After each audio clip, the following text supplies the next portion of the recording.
பண்ணோன்னா வலி இருக்கத்தான் இருக்கும். சரி சார், நான் சைக்கிள் ஓட்டல, டூ வீலரில் போகிறேன், நான் டூ வீலரில் போனால் வலிக்கவே வலிக்காதா? டூ வீலரில் போனாலும் ஒரு 25 கிலோமீட்டர் போனால் உடம்பு வலி இருக்கும்.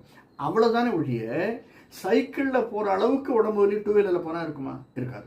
அதே மாதிரி தான் சனியை பற்றி கவலைப்படாதீங்க.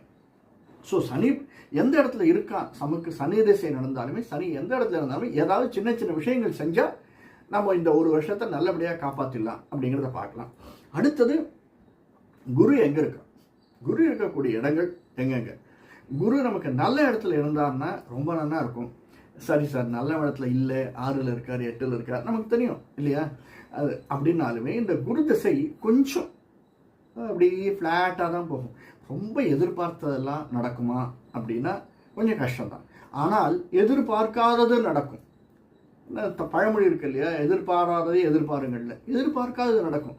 அப்படி என்ன சார் நடக்கும்? எதிர்பார்க்காதது